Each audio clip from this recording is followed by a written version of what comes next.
The Basilica of Saint Denis, French, Basilique Royale de Saint Denis, or simply Basilique Saint Denis, is a large medieval abbey church in the city of Saint Denis, now a northern suburb of Paris. The building is of singular importance historically and architecturally, as its choir, completed in 1144, shows the first use of all of the elements of Gothic architecture. West facade of Saint Denis, before the dismantling of the North Tower, c. 1844 to 1845. The site originated as a Gallo-Roman cemetery in late Roman times. The archaeological remains still lie beneath the cathedral. The people buried there seem to have had a faith that was a mix of Christian and pre-Christian beliefs and practices. Around 475 Saint Genevieve purchased some land and built Saint Denis de la Chapelle. In 636, on the orders of Dagobert I, the relics of Saint Denis, a patron saint of France, were reinterred in the basilica. The relics of Saint Denis, which had been transferred to the parish church of the town in 1795, were brought back again to the abbey in 1819. The basilica became a place of pilgrimage and the burial place of the French kings, with nearly every king from the 10th to the 18th centuries being buried there, as well as many from previous centuries. It was not used for the coronations of kings, that function being reserved for the Cathedral of Reims. However, French queens were commonly crowned there. Saint Denis soon became the abbey church of a growing monastic complex. In the 12th century, the Abbot Suger rebuilt portions of the abbey church using innovative structural and decorative features. In doing so, he is said to have created the first truly Gothic building. The basilica's 13th century nave is the prototype for the Renaissance Gothic style, and provided an architectural model for many medieval cathedrals and abbeys of northern France, Germany, England and a great many other countries. The abbey church became a cathedral in 1966 and is the seat of the Bishop of Saint Denis, Pascal Michel Ghislain de Lannoy. Although known as the Basilica of Saint Denis, the cathedral has not been granted the title of minor basilica by the Vatican. The 86-meter-high spire, dismantled in the 19th century, will be rebuilt. The project, initiated more than 30 years ago, will begin in May 2020. It should take about 11 years and cost €28 million. Saint Denis, a patron saint of France, became the first bishop of Paris. He was decapitated on the hill of Montmartre in the mid-3rd century with 2 of his followers, and is said to have subsequently carried his head to the site of the current church, indicating where he wanted to be buried. A martyrium was erected on the site of his grave, which became a famous place of pilgrimage during the 5th and 6th centuries. Dagobert's church. Above all, Eligius fabricated a mausoleum for the Holy Martyr Denis in the city of Paris with a wonderful marble ciborium over it, marvelously decorated with gold and gems. He composed a crest, at the top of a tomb, and a magnificent frontal, and surrounded the throne of the altar with golden axes in a circle. He placed golden apples there, round and jeweled. He made a pulpit and a gate of silver and a roof for the throne of the altar on silver axes. He made a covering in the place before the tomb and fabricated an outside altar at the feet of the Holy Martyr. So much industry did he lavish there, at the king's request, and poured out so much that scarcely a single ornament was left in Gaul, and it is the greatest wonder of all to this very day. Architecture. The Basilica of St. Denis ranks as an architectural landmark, as the first major structure of which a substantial part was designed and built in the Gothic style. Both stylistically and structurally, it heralded the change from Romanesque architecture to Gothic architecture. Before the term Gothic came into common use, it was known as the French style Opus Francigenum. As it now stands, the church is a large cruciform building of basilica form, that is, it has a central nave with lower aisles and clerestory windows. It has an additional aisle on the northern side formed of a row of chapels. The west front has 3 portals, a rose window and 1 tower, on the southern side. The eastern end, which is built over a crypt, is apsidal, surrounded by an ambulatory and a survey of 9 radiating chapels. The basilica retains stained glass of many periods, although most of the panels from Suger's time have been removed for long-term conservation and replaced with photographic transparencies, including exceptional modern glass, and a set of 12 misericords. The basilica measures 108 meters long, and its width is 39 meters. The Carolingian Church. Little is known about the earliest buildings on the site. The first church mentioned in the chronicles was begun in 754 under Pepin the Short and completed under Charlemagne, who was present at its consecration in 775. By 832 the abbey had been granted a remunerative whaling concession on the Cotentin Peninsula. Most of what is now known about the Carolingian Church at Saint Denis resulted from a lengthy series of excavations begun under the American art historian Sumner McKnight Crosby in 1937. The building was about 60 meter long, with a monumental westwork, single transepts, a crossing tower and a lengthy eastern apse over a large crypt, parts of which survive. According to one of the abbey's many foundation myths, a leper, who was sleeping in the nearly completed church the night before its planned consecration, witnessed a blaze of light from which Christ, accompanied by Saint Denis and a host of angels, emerged to conduct the consecration ceremony himself. Before leaving, Christ healed the leper, tearing off his diseased skin to reveal a perfect complexion underneath. A misshapen patch on a marble column was said to be the leper's former skin, which stuck there when Christ discarded it. Having been consecrated by Christ, the fabric of the building was itself regarded as sacred. The early Gothic rebuilding. Abbot Suger, c. 1081–1151, friend and confidant of French kings and abbot of Saint Denis from 1122, began work around 1135 on rebuilding and enlarging the abbey, to which he had been given as an oblate at the age of 10. In his famous account of the work undertaken during his administration, Suger was careful to explain and justify his decision to rebuild the church, complaining at length about the parlous state of the old structure and its inability to cope with the crowds of pilgrims visiting the shrine of Saint Denis particularly. On special days such as the Feast of the Blessed Denis, when the narrowness of the place forced women to run to the altar on the heads of men as on a pavement with great anguish and confusion. Suger's fascination with light was not merely aesthetic. Like many French clerics in the 12th century AD, he was a follower of Pseudo-Dionysius the Areopagite, a 6th century mystic who equated the slightest reflection or glint with divine light. When renovated, the Saint Denis Basilica included Suger's own words carved in the nave, "For bright is that which is brightly coupled with the bright, and bright is the noble edifice which is pervaded by the new light." It is important to emphasize that Suger was the patron of the rebuilding of Saint Denis but not the architect, as was often assumed in the 19th and early 20th centuries. In fact, it appears that two distinct architects, or master masons, were involved in the 12th century changes. Both remain anonymous, but their work can be distinguished on stylistic grounds. The first, who was responsible for the initial work at the western end, favored conventional Romanesque capitals and molding profiles with rich and individualized detailing. His successor, who completed the western facade and upper stories of the narthex, before going on to build the new choir, displayed a more restrained approach to decorative effects, relying on a simple repertoire of motifs which may have proved more suitable for the lighter Gothic style that he helped create. Suger began his rebuilding project at the western end of Saint Denis, demolishing the old Carolingian westwork, with its single, centrally located door. He extended the old nave westwards by an additional 4 bays and added a massive western narthex, incorporating a new facade and 3 chapels on the first floor level. This new facade, 34 meters 112 feet wide and 20 meters 66 feet deep, has 3 portals, the central one larger than those either side, reflecting the relative width of the central nave and lateral aisles. This tripartite arrangement was clearly influenced by the late 11th century facades of the abbey churches of Saint Etienne and La Trinité Con, with which it also shared a 3-story elevation and flanking towers. Only the south tower survives. The north tower was dismantled following a tornado which struck in 1846. The major innovation in the facade at Saint Denis is the way the unknown architects have chosen to emphasize the divisions between the different parts, with massive vertical buttresses separating the 3 doorways and horizontal string courses and window arcades clearly marking out the divisions. This clear delineation of parts was to influence subsequent west facade designs as a common theme in the development of Gothic architecture and a marked departure from the Romanesque. The rose window at the center of the upper story of the west portal was also innovative and influential.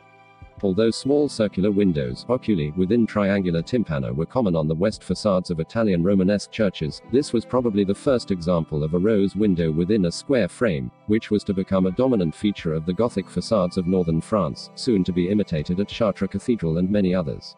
The overall design of the facade has an obvious resemblance to a Roman city gatehouse, an impression strengthened by the buttresses and by the crenellations around the top, which helps to emphasize the traditional notion of great churches as earthly embodiments of the heavenly city, as described in the book of Ezekiel.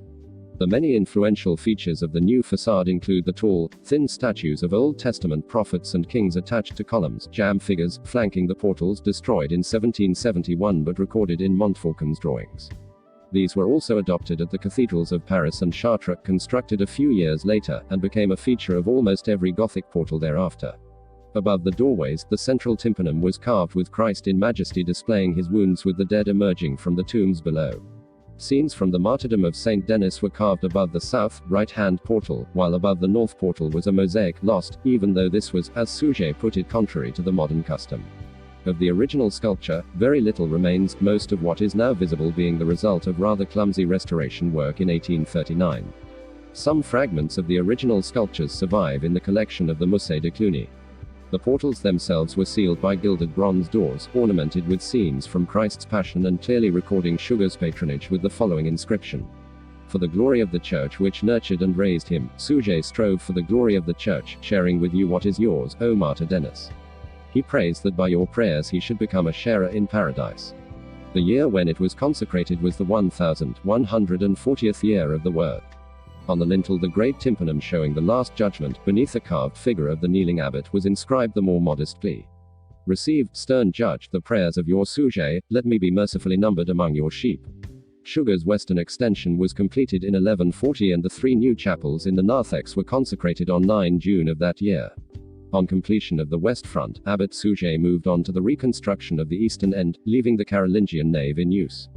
He wanted a choir chancel that would be suffused with light. To achieve his aims, Suger's masons drew on the several new elements which evolved or had been introduced to Romanesque architecture: the pointed arch, the rib vault, the ambulatory with radiating chapels, the clustered columns supporting ribs springing in different directions, and the flying buttresses which enabled the insertion of large clerestory windows. It was the first time that these features had all been drawn together, and the style evolved radically from the previous Romanesque architecture by the lightness of the structure and the unusually large size of the stained glass windows. The new structure was finished and dedicated on 11 June 1144, in the presence of the king. The Abbey of Saint Denis thus became the prototype for further building in the royal domain of northern France. Through the rule of the Angevin dynasty, the style was introduced to England and spread throughout France, the Low Countries, Germany, Spain, northern Italy and Sicily. In 1231, Abbot Odo Clement began work on the rebuilding of the Carolingian nave, which remained sandwiched incongruously between Suger's Gothic works to the east and west. Both the nave and the upper parts of Suger's choir were replaced in the Renaissance Gothic style. From the start it appears that Abbot Odo, with the approval of the regent Blanche of Castile and her son, the young King Louis IX, planned for the new nave and its large crossing to have a much clearer focus as the French royal necropolis. That plan was fulfilled in 1264 when the bones of 16 former kings and queens were relocated to new tombs arranged around the crossing, 8 Carolingian monarchs to the south and 8 Capetians to the north. These tombs, featuring lifelike carved recumbent effigies or gisants lying on raised bases, were badly damaged during the French Revolution, though all but 2 were subsequently restored by Viollet-le-Duc in 1860. The dark Romanesque nave, with its thick walls and small window openings, was rebuilt using the very latest techniques, in what is now known as Renaissance Gothic. This new style, which differed from Suger's earlier works as much as they had differed from their Romanesque precursors, reduced the wall area to an absolute minimum. Solid masonry was replaced with vast window openings filled with brilliant stained glass, all destroyed in the Revolution, and interrupted only by the most slender of bar tracery, not only in the clerestory but also, perhaps for the first time, in the normally dark triforium level. The upper facades of the 2 much enlarged transepts were filled with 2 spectacular 12 meters wide rose windows. As with Suger's earlier rebuilding work, the identity of the architect or master mason remains unknown.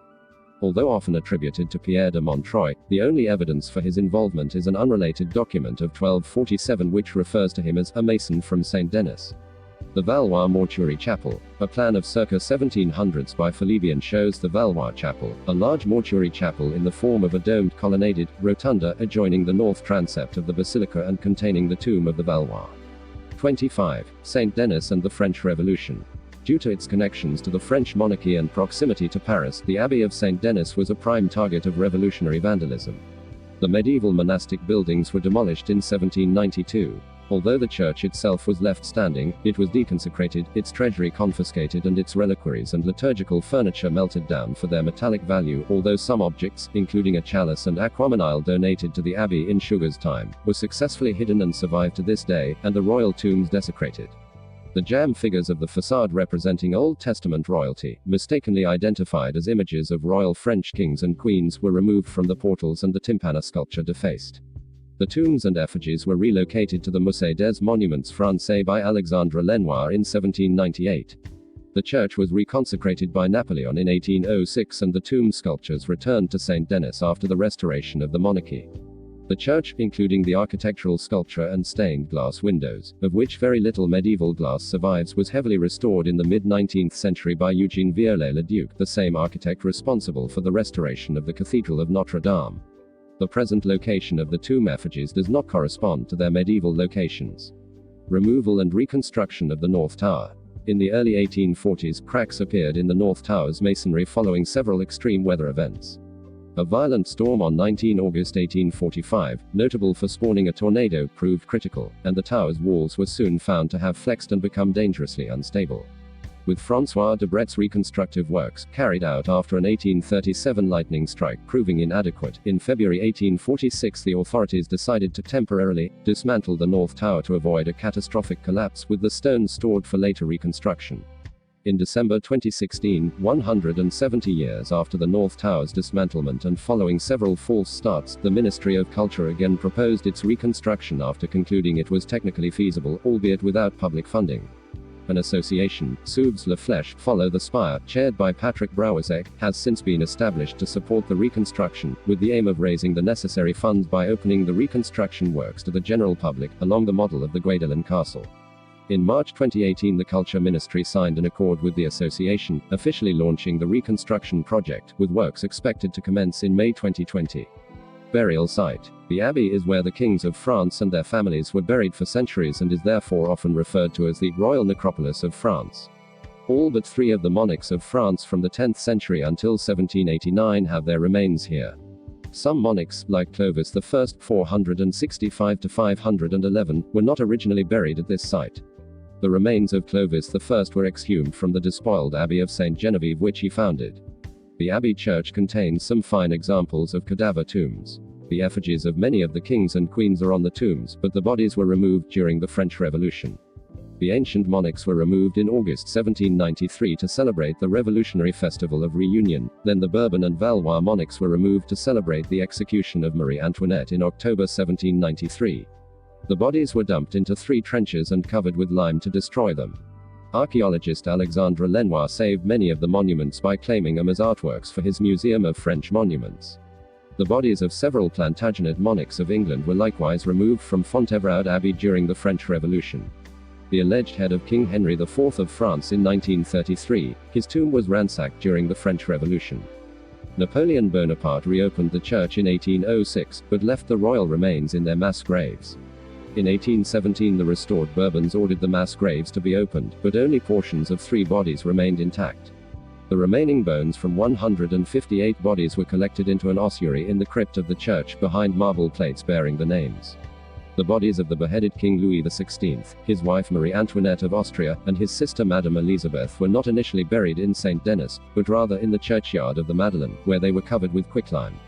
The body of the Dauphin, who died of illness and neglect at the hands of his revolutionary captors, was buried in an unmarked grave in a Parisian churchyard near the temple. During Napoleon's exile in Elba, the restored Bourbons ordered a search for the corpses of Louis XVI and Marie Antoinette. The few remains, a few bones that were presumably the king's and a clump of greyish matter containing a lady's garter, were found on 21 January 1815, brought to Saint Denis and buried in the new Bourbon crypt. King Louis XVIII, upon his death in 1824, was buried in the center of the crypt near the graves of Louis XVI and Marie Antoinette. The coffins of royal family members who died between 1815 and 1830 were also placed in the vaults. Under the direction of architect Viollet-le-Duc, famous for his work on Notre-Dame de Paris, church monuments that had been taken to the Museum of French Monuments were returned to the church. The corpse of King Louis VII, who had been buried at Barbeau Abbey and whose tomb had not been touched by the revolutionaries, was brought to Saint Denis and buried in the crypt. In 2004, the mummified heart of the Dauphin, the boy who would have been Louis XVII, was sealed into the wall of the crypt. The organ of the Basilica of Saint Denis was the first organ built by Aristide Cavaillé-Coll in 1841, when he was 23 years old. It contains numerous innovations opening the Romantic area, in particular the very first Barker lever. With 3 manuals and pedals, it is protected by the Monument Historic label. It was restored in 1901 by Charles Mouton, and between 1983 and 1987 by Jean-Luc Boisseau and Bertrand Catillot. Pierre Pinsmel, sole titular organist for 30 years, between 1987 and 2018, held many recitals between 1989 and 1995, then between 2014 and 2017, and recorded 8 CDs with this instrument. In March 2019 an unknown intruder damaged the organ, causing extensive damage to the pump motor and doors leading to the internal area of the organ, as well as to a nearby stained glass window. Treasure. The cathedral contains a huge church treasure, mainly constituted by the Abbot Suger.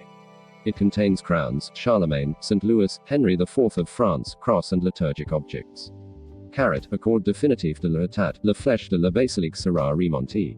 Basilique Cathédrale de Saint-Denis, in French. Saint-Denis Tourisme. Retrieved 26 September 2018.